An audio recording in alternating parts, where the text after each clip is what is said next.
तो बच्चों, जैसा मैंने कहा था आप लोगों से कि मैं आप लोगों को NCERT EVS 3rd to 5th के नोट्स और क्लास प्रॉपर दे दूंगा, तो वैसा मैंने किया है। तो ये जो वीडियो है इसमें मोस्टली जो हमने कवर किया है वो टोटली NCERT का जो EVS है 3rd to 5th पूरा का पूरा, वो हमने इस वीडियो में कवर कर लिया है। और ये KVS के लिए सिमिलरली इम्पॉर्टेंट है। हालांकि वैसे तो KVS ये सीटेट वगैरह के लिए इम्पॉर्टेंट होता है, लेकिन क्योंकि KVS ने भी अपने सिलेबस में EVS दे रखा है, EVS की थीम वगैरह दे रखी हैं, तो इस वजह से ये EVS जो है इनसी उसके लिए KVS के लिए भी इम्पॉर्टेंट हो जाती है। ठीक है, और इसमें प्रॉपर मैंने हैंड रिटन नोट्स जो है उन्हीं का PDF में कन्वर्ट करके उन्हीं की मैं आपको क्लास दे रहा हूँ। ये नोट्स मैंने खुद बनाए थे। ठीक है, और अगर ये नोट्स आपको चाहिए तो आप टेलीग्राम पे चैनल में ले सकते हैं। तो सबसे पहले हम क्लास 3rd की बात करते हैं कि 3rd क्लास की NCERT में क्या क्या बात की गई है। तो सबसे पहले अगर हम पशु पक्षियों की बात करें तो कौन कौन से पशु पक्षी उसमें बात की गई है। तो सबसे पहले चूहे की देखने की क्षमता और सूंघने की, चखने की और छूने की, ये क्षमताएं चूहे की अधिक होती हैं। उल्लू और रैकून ये दोनों अपनी गर्दन सबसे ज़्यादा पीछे घुमा सकते हैं, लगभग लगभग लगभग 360 डिग्री कहा जाता है, लेकिन 270 डिग्री होता है। ठीक है,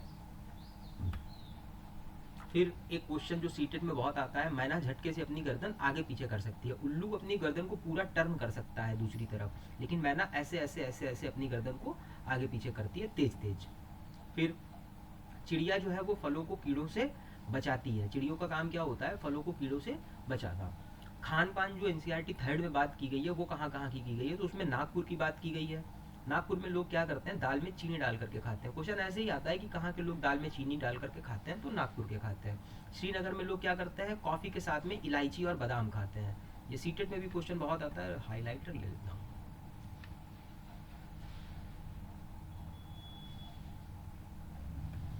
श्रीनगर में लोग क्या करते हैं? लोग इलायची के साथ में, कॉफ़ी के साथ में इलायची और बादाम खाते हैं। इस कॉफ़ी के साथ में इलायची और बादाम कहाँ के लोग खाते हैं? तो हमको क्या आंसर देना होगा?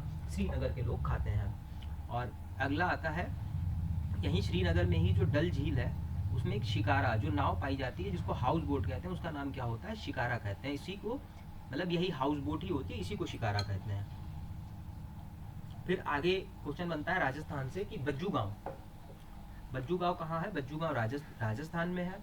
और यहाँ पे भाल नगर में जो लोगों को पानी की किल्लत का सामना करना पड़ता है। किल्लत का मतलब होता है समस्या, पानी की बहुत ज़्यादा समस्या रहती है, क्योंकि ऐसे भी समझ सकते हो फिलहाल कि राजस्थान में लोगों को पानी की समस्या होती है, किल्लत का सामना करना पड़ता है। एक और क्वेश्चन जो सीटेट का तो फेवरेट है, हालांकि NCERT का ही फेवरेट है, और CBSE जो भी एग्जाम लेती है उसमें इस तरीके के क्वेश्चन पूछती रहती है ब्रेल लिपि के बारे में। तो ब्रेल दिवस जब हम मनाते हैं वो हम 4 जनवरी को मनाते हैं। ये इंपॉर्टेंट फैक्ट है, याद कर रखने वाली चीज़ है। फिर आगे बढ़ते हैं, ब्रेल लिपि को कैसे लिखा जाता है? कागज पर हम लोग पॉइंटेड टूल के द्वारा लिखते हैं। ठीक, मोटे कागज पर पॉइंटेड टूल द्वारा छेद करके लिखी जाती है और हाथ फेर कर पढ़ी जाती है। लुई ब्रेल जो थे ये फ्रांस के थे और इन्होंने यह बनाई थी और 6 बिंदुओं पर आधारित है। लुई ब्रेल के बारे में एक बात और NCERT में दी गई है कि बचपन में किसी पॉइंटेड टूल से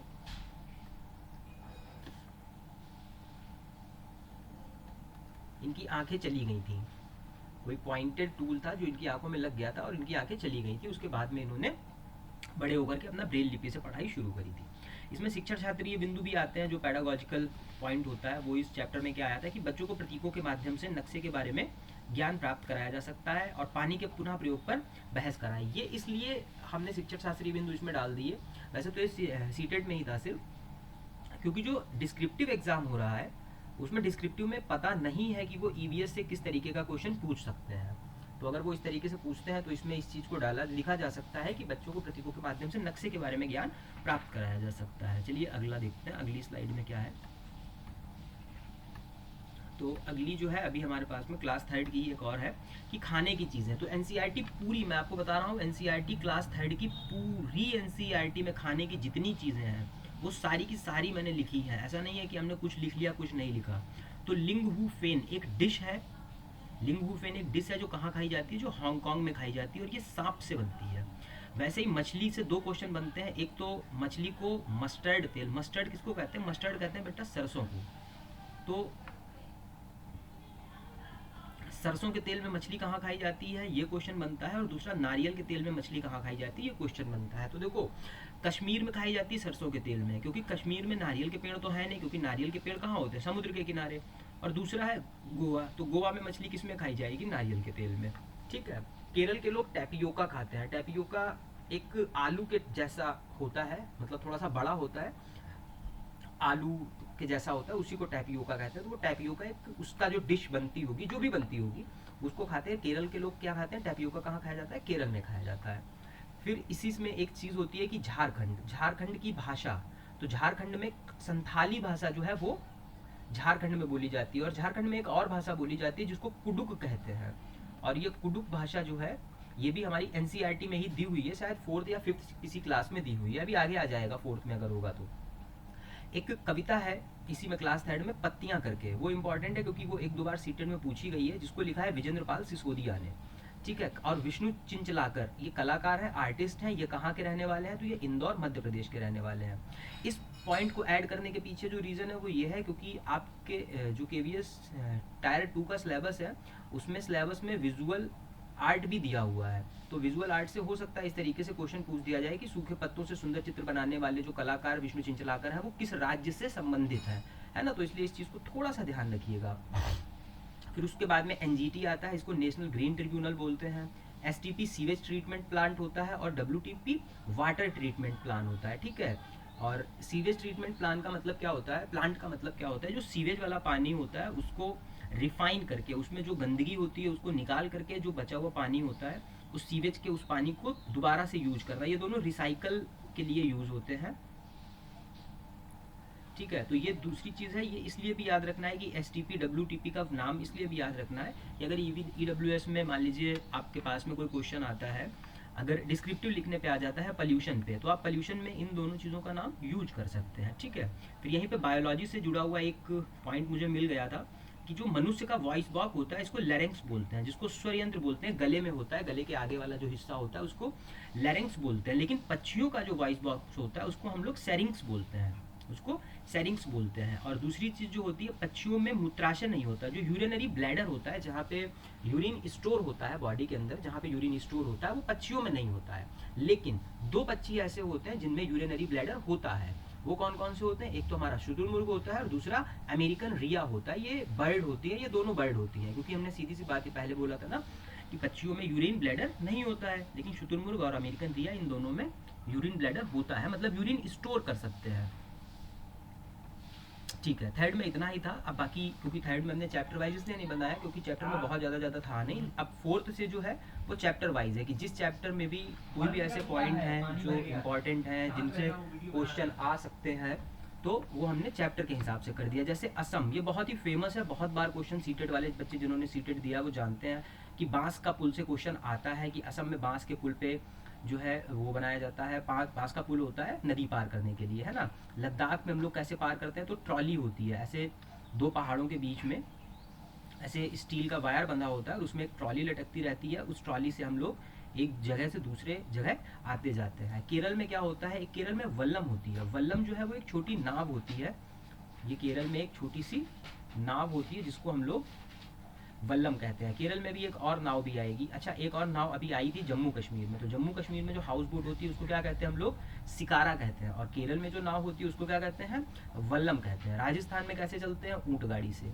ठीक है। ऊँट गाड़ी से, ये तो राजस्थान का वैसे भी हो जाएगा क्योंकि रेगिस्तान है, तो रेगिस्तान में ऊँट ही होता है। मैदानी भाग में हम लोग बैलगाड़ी और साइकिल से चलते हैं। ठीक है। गुजरात में क्या चलती है, गुजरात में जुगाड़ गाड़ी चलती है। जुगाड़ गाड़ी कैसी होती है, इसका जो आगे का हिस्सा होता है वो मोटरसाइकिल का होता है, वो बाइक का होता है। ऐसे जो आगे का हिस्सा होता है वो इसका बाइक होता है, और उसमें पीछे जो है पूरा वो बैठने का बना लेते हैं, जैसे बैटरी वाले रिक्शा में होता है ना, तो उस तरीके का बना लेते हैं, तो उसको हम लोग जुगाड़ गाड़ी कहते हैं। ठीक। उत्तरांचल में जो रास्ते हैं वो ऊबड़ खाबड़ और पथरीले रास्ते हैं, ये एनसीईआरटी का फैक्ट है। अब ये नहीं कह सकते, अगर पूछ लिया गया कि निम्नलिखित में से किस राज्य में ऊबड़ खाबड़ या पथरीले रास्ते हैं, तो ये नहीं कह सकते कि नहीं हम तो राजस्थान लगाएंगे, राजस्थान में भी ऊबड़ खाबड़ रास्ते हैं, यूपी में भी है, तो हर जगह। लेकिन एनसीईआरटी में क्या लिखा हुआ है, अब जैसे राजस्थान में ऊँट गाड़ी चलती है, मैदानी भाग में बैलगाड़ी चलती है, तो क्या राजस्थान में बैलगाड़ी नहीं चलती होगी, या क्या साइकिल जो है वो राजस्थान में नहीं चलती है, चलती है। लेकिन एनसीईआरटी ने जो हमको दे रखा है, हमको उस चीज़ पे फोकस करना है कि बांस का पुल कोई ज़रूरी नहीं है कि सिर्फ असम में है, ठीक है। उत्तर प्रदेश में भी हो सकता है बांस का पुल, ऐसा नहीं है, लेकिन एनसीईआरटी ने क्या दे रखा है, असम दे रखा है, तो हमको उस पॉइंट ऑफ व्यू से पढ़ना है, ठीक है। फिर एनिमल की बात करते हैं, जो चैप्टर 2 है हमारा इसी बुक का। उसमें क्या है कि पक्षियों के कान जो होते हैं वो दिखाई नहीं देते हैं, पंखों के नीचे ढके रहते हैं, ठीक है। मगरमच्छ के क्या होते हैं, छोटे छेद जैसे कान होते हैं, और हाथी की खाल पर बाल होते हैं। ये क्वेश्चन जो एनसीईआरटी में लिखे हैं जिस तरीके से लाइन बाय लाइन, मैंने वैसे ही उठाए हैं।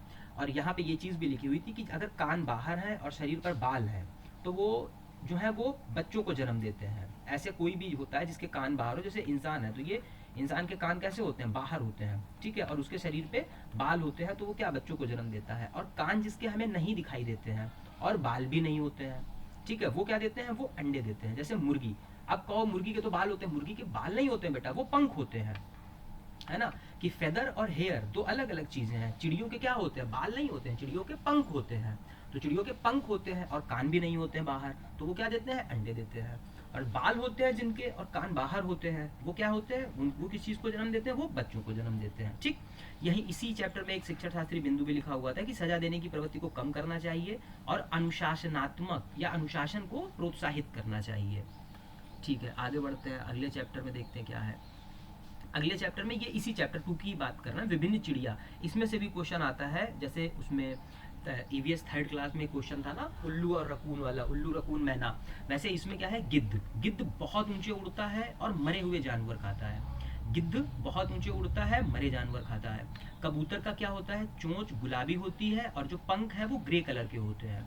शक्करकोरा, ये सन बर्ड को कहते हैं शक्करकोरा। इसकी क्या होती है, चोंच जो है वो सुई जैसी होती है और पत्ते सी करके अपना, पत्ते सिल सिल के, जैसे बहुत सारे पत्तों को ऐसे करके और फिर इनके बीच में ये सिलती है, ऐसे पत्तों को सिल करके अपना घोंसला बनाती है। काठफोड़वा, इसको वुड पेकर कहते हैं। इसके बारे में तो लगभग सभी जानते हैं कि जब इसको कहते ही वुड पेकर है, कहते ही काठफोड़वा है, तो ये तने में छेद करके कीड़े खाता है, लकड़ी के किने। ये देखो ये बैठा हुआ है वुड पेकर, इसीलिए मैंने इमेजेस भी लगाई हैं एआई ने, बढ़िया, तो समझ में ज़्यादा आ रहा है कि ये वुड पेकर है। ये इसकी चोंच ऐसे खुट खुट खुट खुट खुट खुट खुट खुट खुट खुट करके लकड़ी में छेद करती है, फिर उसके अंदर से कीड़ों को खाती है। घर कैसे बनते हैं, घर से भी क्वेश्चन सीटेट में तो बहुत पूछा जाता है और कोई ज़रूरी नहीं है कि केवीएस में नहीं पूछा जाएगा, इस चीज़ की कोई गारंटी नहीं है। तो असम में क्या होता है, असम में बारिश ज़्यादा होती है, 10-12 फीट ऊंचाई पर घर बनते हैं और किस पे बनते हैं, बांसों पे बनते हैं। दो चीज़ें याद रखनी है कि असम के घर जो है बांसों पे बनते हैं और असम में पुल भी जो है वो बांसों पे ही बनते हैं। बांस के पुल क्यों बनते हैं, क्योंकि असम में भी बारिश ज़्यादा होती है, नीचे पानी बहुत भरा रहता है। मनाली में क्या होता है, पत्थर और लकड़ी के घर बनते हैं और लेकिन छतें इनकी ढालू होती हैं। ये वाली बात भी याद रखनी है कि छतें कैसी होती हैं, ढालू होती है। कहाँ पे, मनाली में। राजस्थान में मिट्टी की मोटी दीवारें होती हैं, जो घर होते हैं उनकी दीवारें मिट्टी की मोटी होती हैं और ज़मीन में हम छेद कर, मतलब ज़मीन में गड्ढा करते हैं ऐसे और उसमें पानी भरते हैं। ज़मीन में ऐसे गड्ढा करते हैं, उसमें पानी भरते हैं और इस पानी भरने वाले जो गड्ढा होता है इसको हम लोग टैंका बोलते हैं। इसको हम लोग क्या बोलते हैं, टैंक या टैंका बोलते हैं, ठीक। फिर आता है हाथी। चैप्टर 3 जो है ये वो है, चैप्टर ही इसका नाम ही इसका हाथी है। तो हाथी के चैप्टर में क्या है, इसमें यही चीज़ है, सीटेट वाले बच्चे, फिर वही चीज़ है कि सीटेट वालों ने तो पढ़ रखा होगा सब, कि एक दिन में 100 किलो से ज़्यादा पत्तियाँ खाता है, 2 घंटे सोता है। क्योंकि ये क्वेश्चन ऐसे आता है कि हाथी जो है वो खेलता बहुत है, तो खेलता बहुत है, बड़ा शरीर है तो लगता है कि ज़्यादा सोता होगा, लेकिन ये बहुत कम सोता है, 2 से 4 घंटे सोता है। झुंड में केवल हाथिनियाँ होती हैं, सिर्फ हाथिनियाँ जो होती हैं, बुजुर्ग बुजुर्ग हाथिनियाँ जो होती हैं वो ग्रुप की मुखिया होती हैं। और हाथी 15 साल तक झुंड में रहता है। जो पुरुष हाथी होता है, जो मेल होता है, वो 15 साल तक झुंड में रहता है, उसके बाद में वो झुंड से बाहर हो जाता है। इसलिए झुंड में क्वेश्चन ऐसे आता है कि झुंड में केवल मादा हाथिनियाँ होती हैं, तो हाँ केवल मादा हाथिनियाँ ही होती हैं अगर बड़ा झुंड है तो। फिर इसी में एक चीज़ और आती है, बगुला और भैंस के बीच में सहजीवी संबंध होता है। सहजीवी संबंध किसको कहते हैं, इस चीज़ को जरा समझ लो। जो सिम्बायोसिस रिलेशन होता है उसमें क्या होता है कि ये कोई ए है और ये बी है, तो ए से बी को कुछ बेनिफिट मिल रहा है और बी को ए से कुछ बेनिफिट मिल रहा है। जैसे बगुला और भैंस है, तो ये भैंस जो होती है, भैंस के शरीर पे छोटे छोटे कीड़े होते हैं, तो बगुला क्या करता है, आता है और वो छोटे छोटे कीड़े खा लेता है नोच नोच के। तो इससे भैंस का क्या है कि भैंस की बॉडी से वो कीड़े निकल जाते हैं और बगुले का पेट भर जाता है, तो दोनों को कुछ ना कुछ बेनिफिट होता है। ऐसे ही अलगी और फंगी, कवक और शैवाल, ये दोनों मिलकर के क्या बनाते हैं, लाइकेन बनाते हैं। क्यों लाइकेन बनाते हैं, क्योंकि कवक और शैवाल में जो प्रकाश संश्लेषण का काम होता है, एक प्रकाश संश्लेषण का काम करता है और दूसरा उसको स्पेस, उसको सरफेस प्रदान करता है, मतलब जो सरफेस होती है वो देता है। ठीक है, तो अलगी और फंगी के बीच में भी कैसा रिलेशन है, सिम्बायोसिस रिलेशन है। ठीक है, अगले चैप्टर देखते हैं। आगे क्या है, खेजड़ली गांव। ये बेटा भी बहुत इंपॉर्टेंट है, खेजड़ली जो है ये भी इंपॉर्टेंट है। ये कहाँ है, राजस्थान में है। खेजड़ली गांव में और खेजड़ली पेड़ से, खेजड़ली गांव में ही खेजड़ली पेड़ है। ठीक है, क्यों है, देखो जोधपुर में पड़ता है क्या, खेजड़ी गांव जोधपुर में है, और यहाँ पे बिश्नोई समाज है। तो बिश्नोई समाज क्या करता है, पेड़ों की रक्षा करता है। खेजड़ी पेड़ को ज़्यादा पानी की आवश्यकता नहीं होती है। ये पूरा पेड़, एक एक चीज इस पेड़ की काम आती है, मतलब जैसे ये चीज नहीं होती वरदान होना कोई चीज, तो खेजड़ी जो है वो वरदान है एक तरीके का, कि इसकी छाल से दवा बनती है, लकड़ी में कभी कीड़ा नहीं लगता, खेजड़ी की लकड़ी में कभी भी कीड़ा नहीं लगता, इसकी फलियों की सब्जी बनती है। और इसी में एक पॉइंट और भी होता है कि इसकी छाव में बच्चे खेलते हैं, बच्चे खेलते हैं, इसकी छाव में बच्चे खेलते हैं। इस चीज़ को भी नोट कर लीजिएगा आप।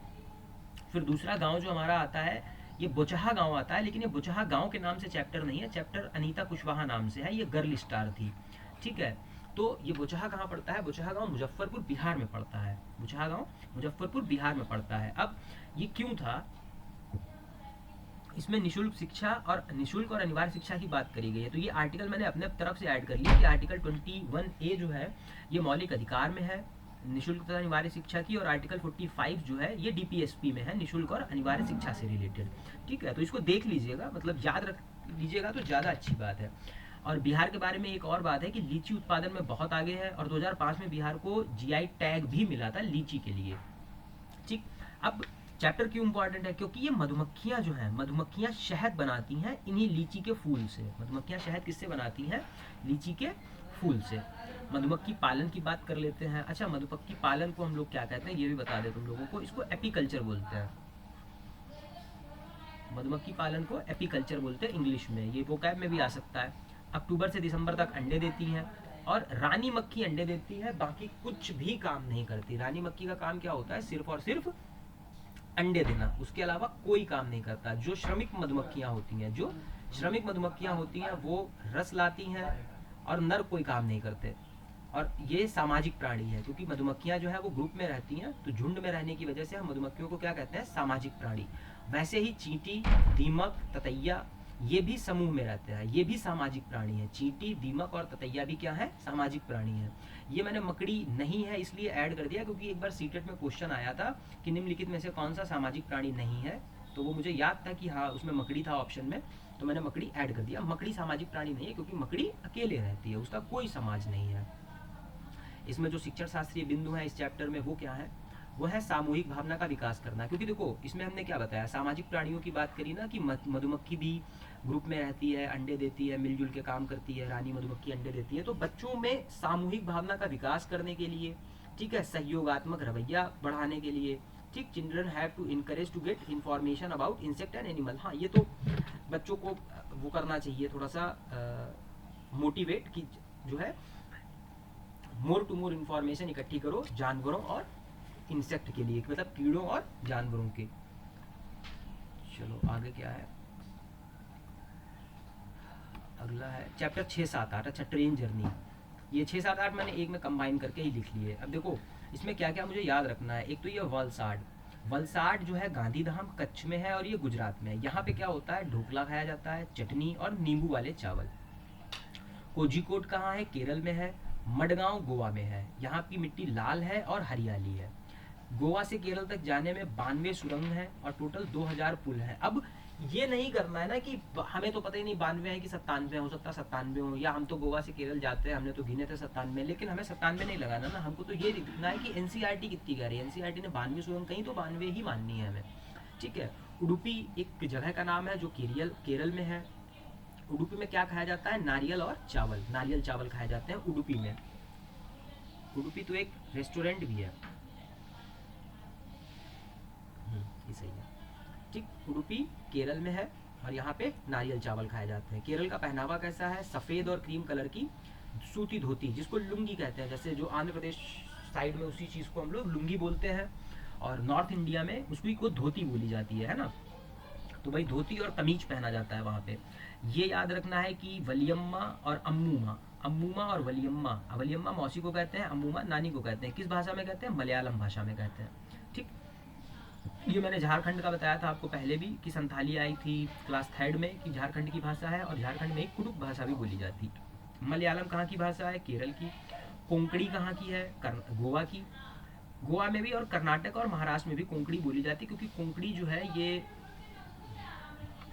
यहाँ पे देखिएगा, ये जो हमारा भारत का ये वाला है, ये पश्चिमी घाट जो है इस पे लगभग कोंकणी बोली जाती है। तो ये महाराष्ट्र का एरिया पड़ता है, और ये महाराष्ट्र के बीच में छोटा सा ऐसे गोवा पड़ जाता है, और फिर ये कर्नाटका पड़ जाता है। तो महाराष्ट्र, गोवा और कर्नाटक, इन तीनों जगह पे हमारी कौन सी भाषा बोली जाती है? कोंकणी।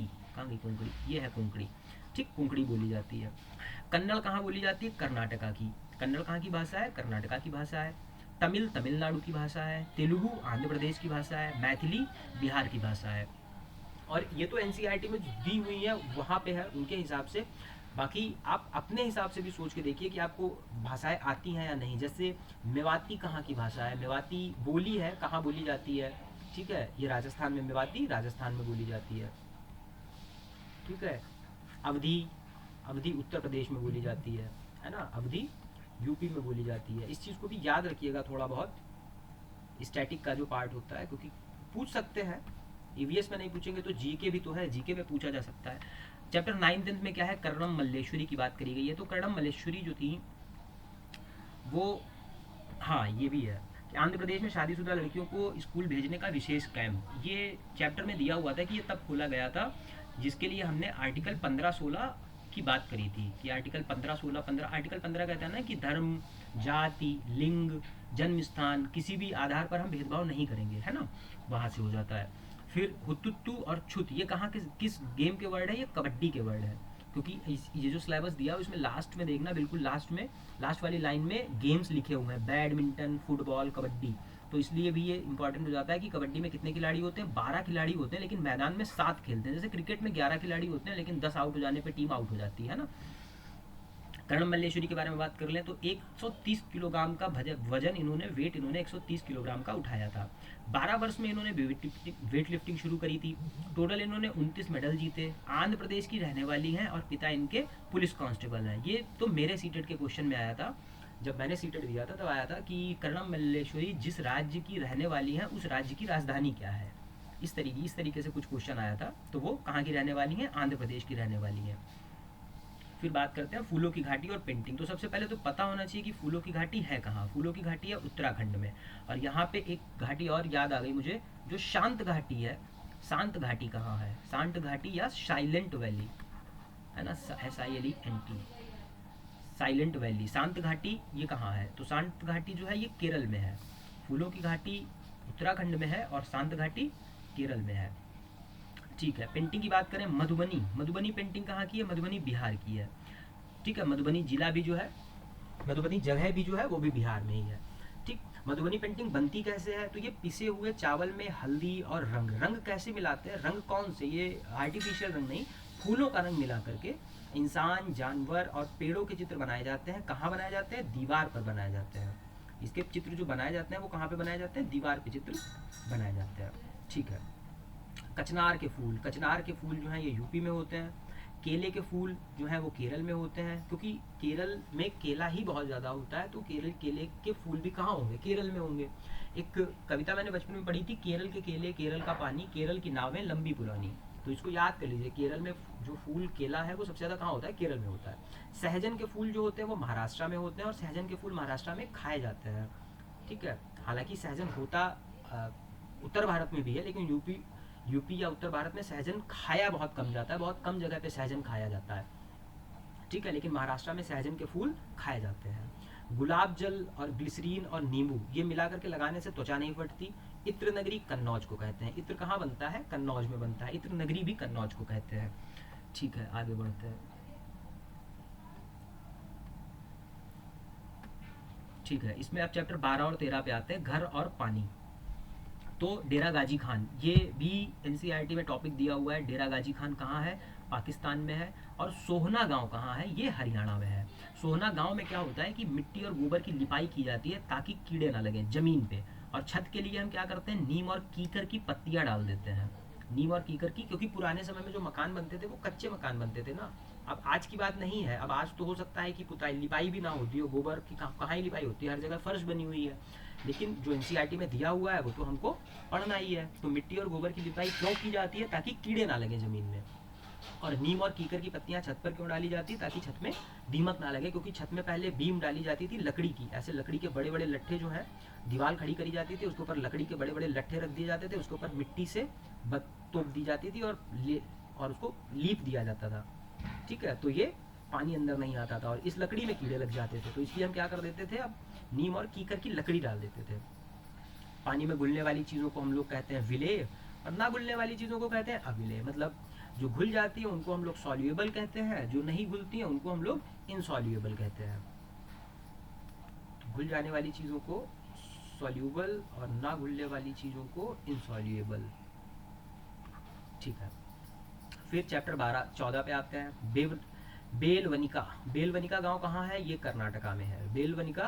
बेलवनिका गांव कर्नाटक में है। और इससे जो क्वेश्चन आता है वो ये आता है क्योंकि यहाँ पे प्याज की खेती होती है। इसमें बेलवनिका गांव जो है वो आया क्यों है? क्योंकि इसमें प्याज की खेती होती है यहाँ पे, और प्याज की खेती से ही रिलेटेड जो चीज़ें हैं वो इसमें बताई गई थी।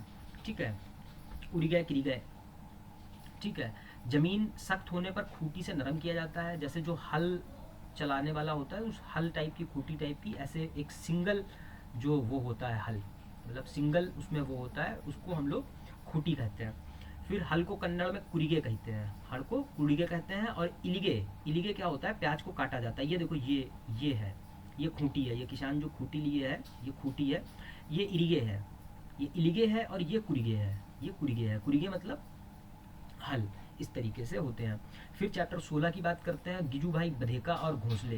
गिजू भाई बधेका बहुत इंपॉर्टेंट है, बहुत इंपॉर्टेंट है। सीडीपी के, जब सीडीपी आती थी किसी भी एग्जाम में, तो सीडीपी के पॉइंट ऑफ व्यू से तो थे, क्योंकि गिजू भाई बधेका को ही मूंछों वाली माँ कहा जाता है। गिजू भाई बधेका को मूंछों वाली माँ कहा जाता है। और भारत में मॉन्टेसरी शिक्षा, भारत में जो मॉन्टेसरी शिक्षा है उसका जो श्रेय जाता है वो पूरा का पूरा गिजू भाई बधेका जी को ही जाता है। ठीक है, ये महाराष्ट्र के रहने वाले थे और ये महाराष्ट्र के शिक्षा शास्त्री थे। फिर कलचिड़ी की बात करते हैं। अभी हम लोगों ने पहले एक दो घोंसले देखे ना, अब यहाँ पे भी घोंसले देखो। कलचिड़ी अपना घोंसला कहाँ बनाती है? पत्थरों के बीच में। कलचिड़ी अपना घोंसला कहाँ बनाती है? पत्थरों के बीच में। कोयल अपना घोंसला नहीं बनाती है। क्यों नहीं बनाती? क्योंकि वो कौवे के घोंसले में अंडे दे देती है, और कौवा इतना पागल होता है कि कोयल के बच्चों को अपना बच्चा समझ के पालता भी रहता है, और जब बच्चे बड़े होते हैं तो पता चलता है अरे ये तो कोयल के बच्चे हैं। फिर फाख्ता ये है फाख्ता ही वो चिड़िया है जिसको इंग्लिश में डव कहते हैं। फाख्ता को क्या कहते हैं? फाख्ता को कहते हैं Dove.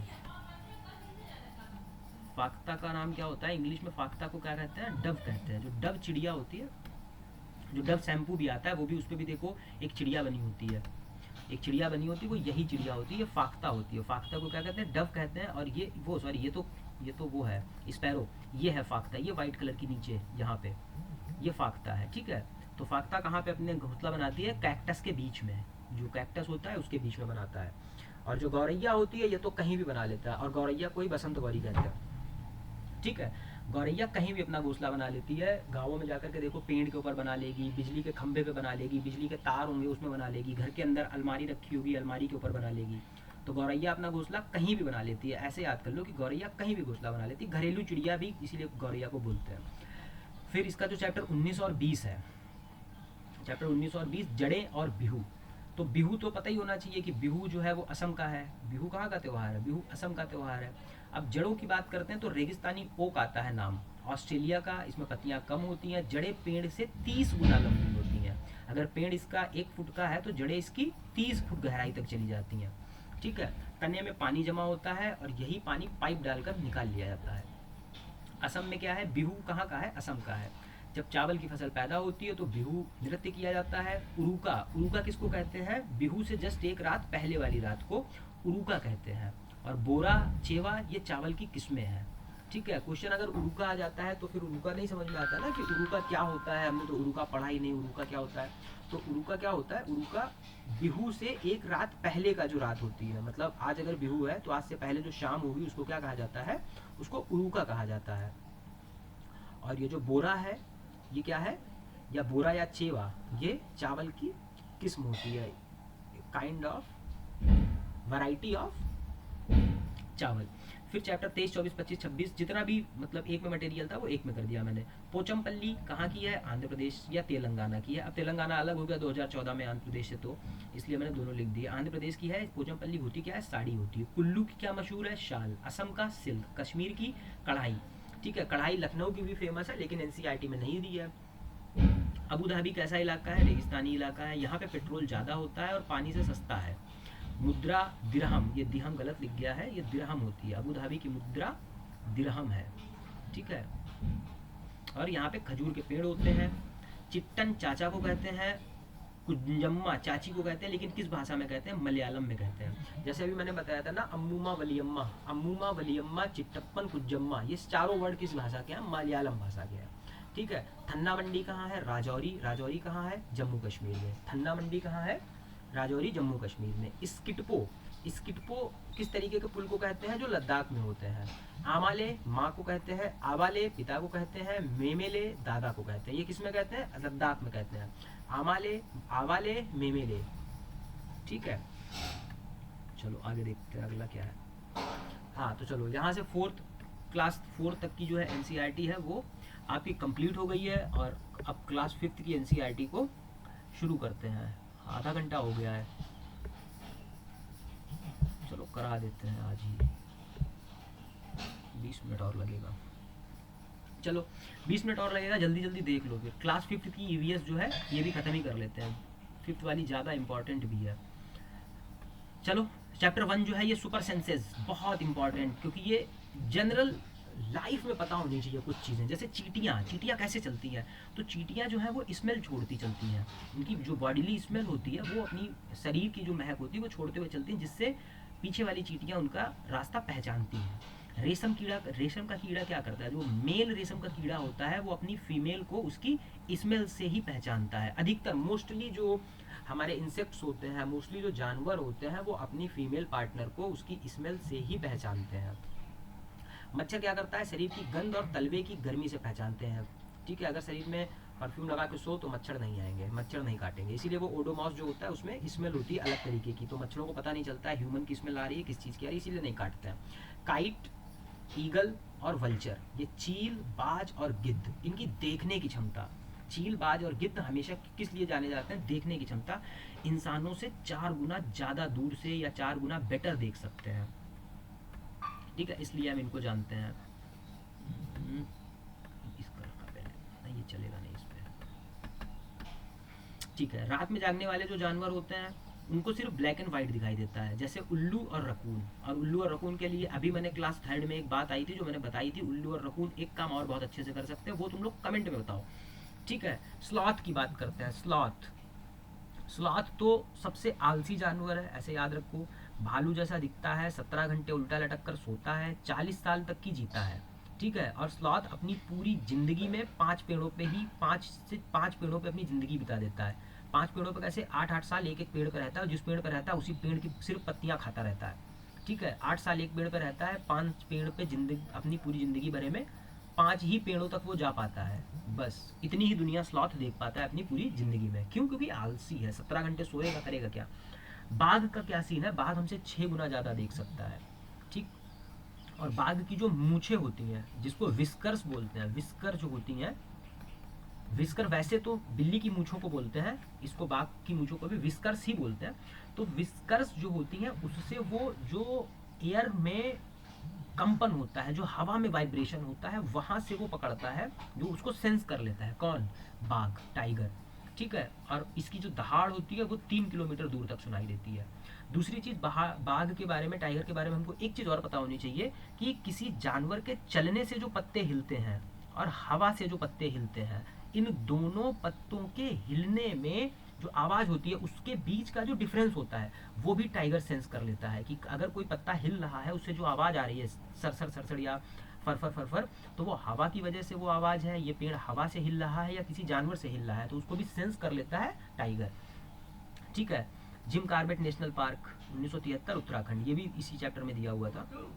Gym Corbett national park 1973 Uttarakhand में। चलो आगे चलते हैं भैया, सांप और सपेरा। सपेरों को कालबेलिया कहा जाता है। सपेरों को क्या कहा जाता है? कालबेलिया कहा जाता है। नाग गुम्फन, ये एक तरीके की डिजाइन है जो सौराष्ट्र गुजरात में बनाई जाती है। ठीक है। भारत में 4 प्रकार के जहरीले सांप है, सिर्फ 4 ही हैं जो जहरीले होते हैं। वो कौन कौन से होते हैं? कोबरा होता है, करैत होता है, रसल वाइपर होता है और स्केल्ड वाइपर होता है। ठीक है, स्केल्ड वाइपर होता है। कोबरा तो नाग को कहते हैं। करैत तो हमारे यहाँ भी बहुत ज़्यादा निकलता रहता है। करैत ऐसे सांप होता है और ये ऐसे ऐसे होता है, ब्लैक एंड वाइट होता है। मतलब एक पट्टी ब्लैक होती है, फिर वाइट होती है, फिर एक ऐसे ब्लैक होती है, फिर एक वाइट होती है, फिर इसको ये करैत होता है। ठीक है, तो ये करैत होता है। हमारे यहाँ इसको वो बोलते हैं, कुछ बोलते हैं, ध्यान नहीं है। ठीक है, करैत होता है। और करैत की एक खास बात होती है, ये सोते हुए इंसान को भी काट लेता है। बॉडी की हीट की वजह से जाकर के चिपक के सो जाएगा और काट लेगा। मतलब इसको ये मतलब नहीं है कि तुमने इसको छेड़ा या नहीं छेड़ा। बाकी सांप चलो ये है कि चलो ठीक है, कोई छेड़ता है, जब परेशान करता है तब काटता है, लेकिन करैत का ऐसा कुछ नहीं। करैत जाएगा अपना चुपचाप काट के चला आएगा। इसीलिए करैत का पता नहीं चलता है। करैत हमेशा सोते हुए इंसान को काटता है। करैत के काटने वाले बचते ही नहीं है। क्यों? क्योंकि जिंदा इंसान को काटता नहीं है। इंसान सो रहा है, जाएगा, उसके एकदम बॉडी की हीट की वजह से उसके पड़ोस में चिपक के लेट जाएगा और जब हटेगा वहां से तो काट के फिर हटेगा। ठीक है। सांप के 2 खोखले दांत होते हैं जिनको हम लोग फैंक्स बोलते हैं। ड्रैकुला के दांतों को भी फैंक्स ही बोलते हैं। जो ड्रैकुला होते हैं उनके दांतों को भी, ये जो ऐसे वाले दांत होते हैं इनको फैंक्स बोलते हैं। जहर की दवाई सीरम जहर से ही बनती है। जो सीरम होता है इसको हम लोग एंटीडोट भी बोलते हैं, ANTI। एंटीडोट जो होता है जहर का, वो जहर से ही बनता है। जो पॉइजन होता है, पॉइजन का जो एंटीडोट होता है वो भी पॉइजन से ही बनता है। चलो, भोजन और पाचन, फूड एंड डाइजेशन। काला हांडी कहाँ है? उड़ीसा में है। यहाँ पे सर्वाधिक चावल पाया जाता है। ठीक। ह्यूमन बॉडी के पेट के अंदर का जो टेम्परेचर होता है वो 30 डिग्री सेल्सियस होता है। पेट के जो रस होते हैं वो एसिडिक होते हैं और बेसिकली HCl होता है। जो हमारा बाइल जूस होता है वो HCl ही होता है। ठीक है। आत्रेयापुरम आंध्र प्रदेश में है। मामिडी टांड्रा, ये आम पापड़ को कहते हैं। मामिडी टांड्रा आम पापड़ को कहते हैं। जिस समय आम बहुत ज़्यादा फसल हो रही होती है उस समय पके हुए आमों को लेकर के ऐसे एक प्लेट में आम को निचोड़ दिया जाता है, तो आम का रस ऐसे भर जाता है। फिर उसको धूप में रखते हैं, फिर उसको सुखाते हैं, वो सूख जाता है। फिर उसके ऊपर फिर से आम का रस निचोड़ा जाता है। खूब 4, 5, 7, 8 लेयर बना ली जाती है आम के रस की। उसको हम लोग क्या बोलते हैं? उसको हम लोग मामिडी टांड्रा बोलते हैं। ठीक। इसको आंध्र प्रदेश को उसको आम पापड़ को कहा जाता है। और आत्रेयापुरम कहाँ है? ये आंध्र प्रदेश में है। फिर घटपर्णी पिचर प्लांट कहते हैं घटपर्णी को। घटपर्णी है, नेपेंथिस है, ये दोनों क्या करते हैं? कीड़े मकोड़े खाते हैं। कीड़े मकोड़े, चूहा या मेढक खाते हैं। खास गंध से आकर्षित करते हैं ये लोग। स्मेल ये है, ये बना हुआ है, ये घटपर्णी है। ठीक है, ये घटपर्णी है। और जो नेपेंथिस होता है वो इस तरीके से होता है, उसमें ऐसे दोनों तरफ ऐसे होता है, पत्ती होती है, उसमें ऐसे दोनों तरफ ऐसे ऐसे कांटे होते हैं। ठीक है। ठीक। फिर ये पाया कहाँ जाता है? ये ऑस्ट्रेलिया में पाया जाता है, इंडोनेशिया में पाया जाता है और भारत में मेघालय में पाया जाता है। अच्छा, यहाँ पे एक क्वेश्चन, हाँ ये तो लिखा ही हुआ है, नाइट्रोजन के लिए खाता है। तो इनको जो बाकी जो, ऐसा नहीं है कि इनको कोई भी न्यूट्रिशन नहीं मिल रहा है जमीन से, सारा न्यूट्रिशन ये जमीन से ही लेते हैं। सिर्फ नाइट्रोजन नहीं मिल पाती है इनको जमीन से। क्यों? क्योंकि ये पत्थरों पे उगते हैं, पहाड़ी इलाकों पे उगते हैं, तो जमीन बहुत ज़्यादा वैसी नहीं होती है कि इनको सारा न्यूट्रिशन जमीन से मिल पाए। तो ये नाइट्रोजन के लिए क्या करते हैं? नाइट्रोजन के लिए ये लोग कीड़े खा जाते हैं। ठीक। नाइट्रोजन से जुड़ा हुआ एक और क्वेश्चन भी है कि नाइट्रोजन फिक्सेशन का काम कौन करता है? पौधों में नाइट्रोजन फिक्सेशन का काम कौन करता है? ठीक है, तो वो करता है राइजोबियम लेग्यूमिनासेरम। तो राइजोबियम का नाम आए तो याद रखना, जो हमारे लेग्यूमिन उसके पौधे होते हैं, लेग्यूमिन मतलब जो दलहन होती है, जैसे अरहर हुई या उड़द हुई, मूंग हुई, तो उसमें यह राइजोबियम पाया जाता है उनकी जड़ों में। वो नाइट्रोजन फिक्सेशन का काम करता है। बीज कहाँ से आए? अच्छा, मिर्च जो है भैया इंडिया की नहीं है। मिर्च कहाँ से आई? साउथ अफ्रीका से, साउथ अमेरिका से। कॉफ़ी और भिंडी अफ्रीका से आई। मटर और गोभी यूरोप से आई। सोयाबीन जो है ये चीन से आया। ठीक। पानी और झीलें, गाड़सी सागर झील इंपॉर्टेंट है, जैसलमेर में है। गाड़सी सागर ये वैसे भी इंपॉर्टेंट है, जैसलमेर में है। ये बनवाई किसने थे? राजा गाड़सी ने बनवाई थी। कब बनवाई थी? 600 साल पहले। ठीक। और इसमें टोटल 9 इंटरकनेक्टेड लेक्स हैं, मतलब 1, 2, 3, 4, 5 ऐसे इस तरीके से 9 झीलों को मिला करके एक झील बनी है, उसको हम लोग गाड़सी सागर झील कहते हैं। अलबरूनी कहाँ का निवासी था? उज्बेकिस्तान का निवासी था। ठीक। 1986 में जोधपुर में सूखा पड़ा, लोगों को होलिस्टिक पुरानी बावड़ी साफ की। अच्छा, ये इसलिए याद रखना है कि 1986 में जोधपुर में सूखा पड़ा और लोगों ने बहुत पुरानी बावड़ी पड़ी हुई थी जिसको लोग भूल चुके थे, उसमें कूड़ा वगैरह जम गया था, तो फिर लोगों ने उस पूरी बावड़ी को साफ किया, फिर उसमें दोबारा से पानी स्टोर हुआ। तैरने के नियम और मृत सागर। तो मृत सागर कहाँ है? ये इजराइल में है, जॉर्डन। ठीक है, सबसे खारा है, 1 लीटर में 300 ग्राम तक नमक होता है। तो सबसे खारा होने की वजह से जब 1 लीटर में 300 ग्राम नमक होता है तो इसकी जो डेंसिटी है, किसकी? मृत सागर की, ये डेंसिटी बहुत ज़्यादा है। और बहुत ज़्यादा डेंसिटी होने की वजह से इसमें कोई डूबता नहीं है, अगर कूद भी जाओ नहीं भी आता है तब भी डूबोगे नहीं। फिर बात आती है तैरने के नियम। वस्तु का घनत्व कम होता है वह ऊपर उठती है। अच्छा, डूबने की हम यहाँ पे इधर कोने में समझो। देखो, दो चीज़ें होती हैं, एक वस्तु होती है और एक लिक्विड होती है। ठीक, ये लिक्विड है। अगर वस्तु की डेंसिटी, वस्तु का डेंसिटी होगा, लिक्विड का डेंसिटी होगा, अगर दोनों की डेंसिटी बराबर है तो वस्तु जो है वो लिक्विड के बीच में ऐसे रहेगी। ठीक, अगर वस्तु की डेंसिटी कम है तो वस्तु लिक्विड के ऊपर तैरेगी, और अगर वस्तु की डेंसिटी ज़्यादा है तो वस्तु लिक्विड में डूब जाएगी। इनको हम लोग तैरने के नियम कहते हैं।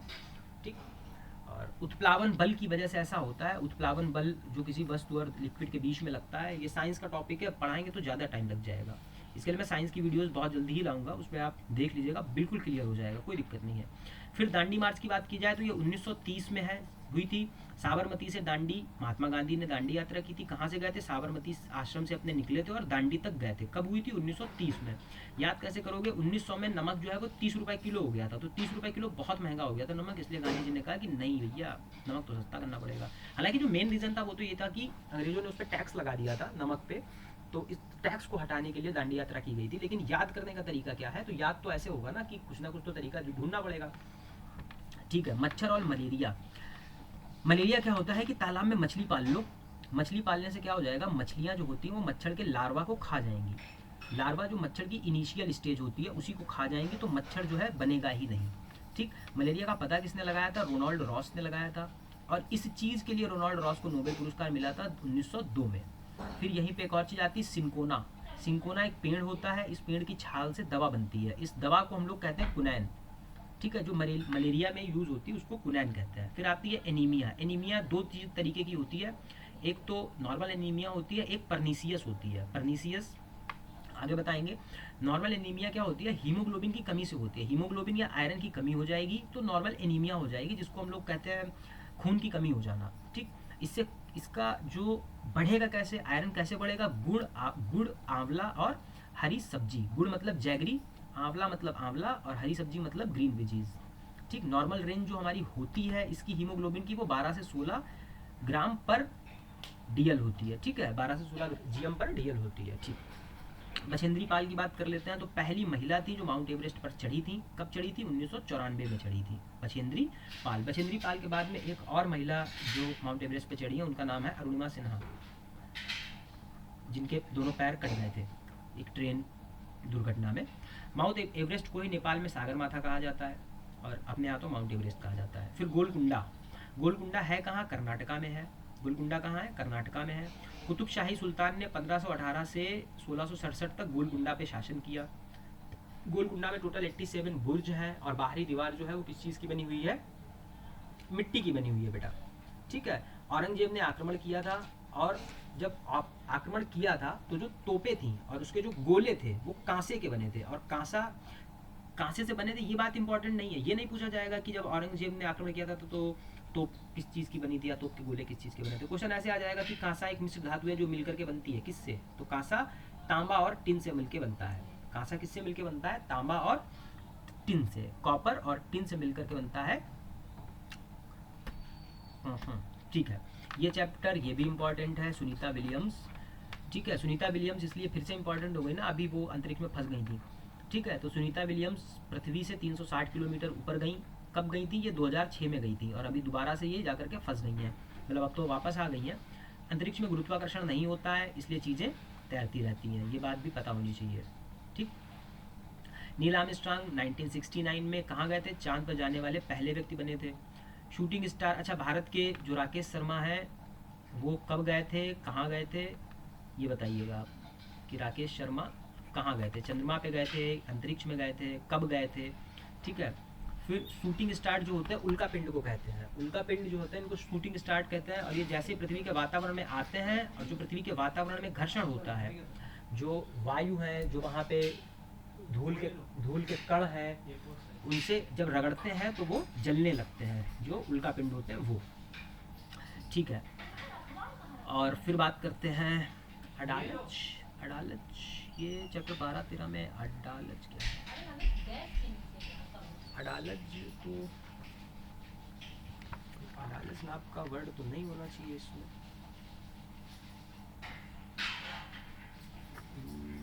क्या हो सकता है?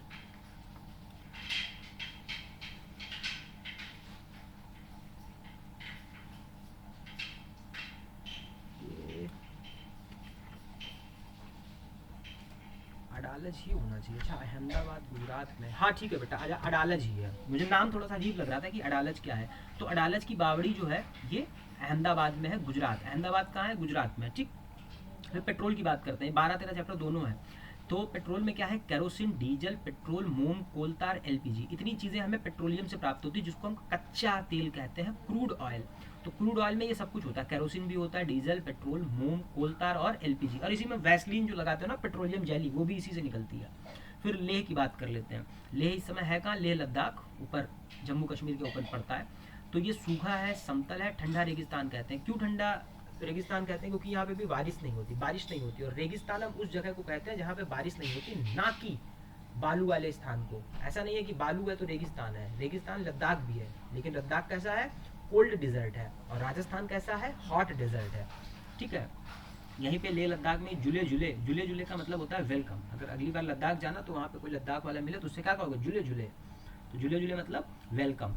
और यही चांगपा जनजाति पाई जाती है, जो 5000 मीटर पर घुमंतु लोग होते हैं। ये भेड़ बकरियों का झुंड पालते हैं, और इनका जो टेंट होता है इसको रेबो बोलते हैं। क्या बोलते हैं? ये देखो टेंट दिख रहा है ना, इसको रेबो बोलते हैं। हाँ, एक चीज़ तुम लोगों को और बता दें, अगर जैसे ये जो नोट्स जिनसे मैं पढ़ा रहा हूँ, ये नोट्स तुम लोगों को चाहिए हो तो इसके लिए पता है, टेलीग्राम चैनल ज्वाइन कर लो। ठीक है, टेलीग्राम पे मैंने नोट्स डाल रखे हैं। ठीक, टेलीग्राम का जो चैनल है उसकी लिंक तुम लोगों को डिस्क्रिप्शन में मिल जाएगी। और चैनल को सब्सक्राइब कर लो और अपने दोस्तों में शेयर कर दो। और हाँ, अगर इसमें देखना नीचे अगर हाइप की बटन आए तो हाइप पे एक बार क्लिक कर देना, थोड़ा सा फेमस हो जाए हम भी, तो जल्दी से हम डिजिटल बोर्ड लगू कि बढ़िया सा अच्छा सा पढ़ाएं तुम लोगों को भी मजा आए। ठीक है, फिर चैप्टर 14, 15, 16 की बात करते हैं। इसमें आपदा और स्वास्थ्य है। तो 26 जनवरी 2001 को भुज में भूकंप आया था। भुज कहाँ पड़ता है? गुजरात में पड़ता है। ठीक, स्टेथोस्कोप इसी चैप्टर में है। स्टेथोस्कोप क्या होता है? स्टेथोस्कोप वो होता है जो डॉक्टर लगाता है हार्ट बीट को सुनने के लिए। हार्ट बीट को सुनने के लिए जो लगाता है, इसको हम लोग स्टेथोस्कोप कहते हैं। ठीक, फिर ठंडी हवा नीचे आती है, गर्म हवा ऊपर उठती है। ये बात भी लगभग सबको पता ही है। उसी से ठंडा उसी से गर्म, ये डॉक्टर जाकिर हुसैन का चैप्टर है। उसी से ठंडा उसी से गर्म, डॉक्टर जाकिर हुसैन ने लिखा है। ये थोड़ा सा प्रिंट में दिक्कत है। वर्धा या गोरेगांव कहाँ है? महाराष्ट्र में है। यहीं के गोरेगांव के ही भीमराव अंबेडकर थे। भीमराव अंबेडकर कहाँ के रहने वाले थे? मतलब कहाँ जन्म हुआ था? तो गोरेगांव महाराष्ट्र में हुआ था। ठीक, ये वर्धा जिले में अब लगता है शायद। और इनको संविधान का शिल्पकार भी कहा जाता है, भारतीय संविधान का निर्माता भी इनको कहा जाता है। प्रारूप समिति के अध्यक्ष भी भीमराव अंबेडकर जी थे। ठीक है, तो ये सारी बातें भीमराव अंबेडकर जी के बारे में हो गई। भीमराव अंबेडकर और महात्मा गांधी के बीच में पूना समझौता हुआ था, ये चीज़ भी याद रखिएगा। मुझे याद आ गया तो मैंने बता दिया। खेती और मिट्टी की बात करते हैं तो बाजरा क्या है? मोटा अनाज। बाजरा क्या है? मोटा अनाज। ऊंधियू, ऊंधियू क्या है? एक गुजराती व्यंजन है जो शायद इसी बाजरे से बनता होगा। केचुए क्या करते हैं? मिट्टी को भुरभुरा कर देते हैं। भुरभुरा मतलब पोरस कर देते हैं। जैसे ये ऐसे मिट्टी है, इसमें इधर से घुसते हैं उधर से निकल जाते हैं, फिर इधर से घुसते हैं इधर से निकल जाते हैं, इधर से घुसते हैं उधर से निकल जाते हैं। तो मिट्टी को पोरस कर देते हैं। भुरभुरा मतलब हवा अंदर जा सकती है, तो जिससे हवा और पानी आसानी से प्रवेश कर सकता है। वर्मी कल्चर किसको कहते हैं? केचुआ पालन को। केचुआ को अगर आप पाल रहे हैं तो उसको वर्मी कल्चर कहते हैं। और केचुए की खाद को क्या कहते हैं? केचुए की खाद को वर्मी कंपोस्ट कहते हैं। वर्मी कल्चर केचुआ पालन, और वर्मी कंपोस्ट केचुए वाली खाद को कहते हैं। ठीक है, चलो जंगल और अधिकार। फिर देखो कुडुक आ गई। कुडुक कहाँ की भाषा है? झारखंड की भाषा है। अभी पहले भी बता चुका हूँ 2 बार, तीसरी बार बता रहा हूँ। और कुडुक भाषा में तोरंग किसको कहते हैं? जंगल को। जंगल को क्या कहते हैं? तोरंग कहते हैं। सूर्यमणि, सूर्यमणि भी गर्ल स्टार है। सूर्यमणि क्या है? गर्ल स्टार है। इन्होंने झारखंड जंगल बचाओ आंदोलन में अपना सहयोग दिया था। ठीक, फिर आता है राइट टू फॉरेस्ट एक्ट। ये 2007 में आया था, और ये 2007 में आया था, और इसमें ये कह दिया गया कि अगर कोई इंसान 25 साल से जंगल में रह रहा है तो जंगल पर उसका अधिकार है। मतलब पूरे जंगल पर नहीं, किसी जंगल के जितने भाग पर वो रह रहा है, अगर 25 साल से वो रह रहा है तो उस भाग पर या उस जमीन पर उसका अधिकार है। उसने जंगल में अपनी झोपड़ी बना रखी है तो उस झोपड़ी को हम तोड़ेंगे नहीं। इस तरीके से ये जंगल अधिकार अधिनियम आया था। ठीक है, आगे बढ़ते हैं, बस ख़त्म ही है हमें लग रहा है। हाँ चलो लास्ट स्लाइड है। फिर मिजोरम की बात करते हैं, मिजोरम और झूम खेती। झूम खेती तो पता होगी ना, झूम खेती एक जगह खेती करी और मज़ा नहीं आया, मतलब तो फसल हो गई, फिर फसल काट ली, उसके बाद में उस जगह को छोड़ दिया, फिर अगली जगह चले गए, अगली जगह जंगल काटा, वहाँ पे खेती करी। ठीक है। और मिजोरम की भाषा क्या है, मिजो। मिजो भाषा कहाँ की है, मिजोरम में। अच्छा, तीन पहाड़ मुझे बताना, गारो, खासी, जयंतिया। ये एक गारो पर्वतमाला है, गारो, खासी और जयंतिया, ये तीनों पर्वत मुझे बताना, जयंतिया। कमेंट में बताना कि गारो, खासी, जयंतिया कहाँ है। ठीक। टिन किस चीज़ को कहते हैं, ये बहुत क्वेश्चन आता था सीटेट में, तो बहुत आता था, हो सकता है पूछ दें। एक टिन बीज जितनी जमीन पर बोए जाते हैं उस जमीन को क्या कहते हैं, एक टिन कहते हैं। झूम खेती मिजोरम में है, ये तो मैंने बता ही दिया ना। एक फसल के बाद में जमीन को आराम, मतलब जमीन को छोड़ दिया, फिर हम अगली जमीन काट के, अगली जमीन पर जो जंगल लगा हुआ या पेड़ लगे हुए, पौधे लगे हुए, उनको काट कूट के फिर हम उस पर खेती करते हैं। फिर चिराओ जो डांस है वो कहाँ का है, फसल पकने पर किया जाता है। कहाँ किया जाता है, असम में ही किया जाता है। ठीक। और चिराओ भी वो डांस होता है जो मूवीज में देखा होगा, ऐसे बांस होते हैं 4-5 और ऐसे बांस होते हैं 4। ठीक है, वो बांस ऐसे खट खट खट खट खट खट ऐसे ऐसे ऐसे करते हैं, फिर बीच में ऐसे कूद रही होती कैटरीना कैफ, है ना, वो चिराओ ही है, वही वही डांस का नाम है चिराओ। फिर अनुवांशिकता की बात करते हैं, जेनेटिक्स। जेनेटिक्स में क्या होता है, वो चीज़ें जो हमको हमारे फोर फादर से प्राप्त हुई है, जो हमको एंसेस्टर से प्राप्त हुई है, हमारे ऊपर जो पूर्वज हैं उनसे हमको जो प्राप्त हुई है, उसको हम लोग अनुवांशिकता कहते हैं। और P बराबर HE, ये तो आप लोगों ने पढ़ा ही होगा कि जो पर्सनालिटी होती है वो हेरिडिटी और इन्वायरमेंट का मल्टीप्लिकेशन होती है। फिर ग्रेगर जॉन मेंडल की बात कर लें। ग्रेगर जॉन मेंडल ने क्या किया था, मटर के पौधों पर प्रयोग किया था और अनुवांशिकता के प्रयोग किए थे, और इनको अनुवांशिकता का फादर ऑफ अनुवांशिकता कहा है, फादर ऑफ जेनेटिक्स कहा जाता है। ठीक। 28,000 मटर के पौधों पे इन्होंने प्रयोग किए थे। और अच्छा, मेंडल के बारे में एक बात और बता दूं, मेंडल जो थे वो प्रोफेसर थे फिजिक्स के।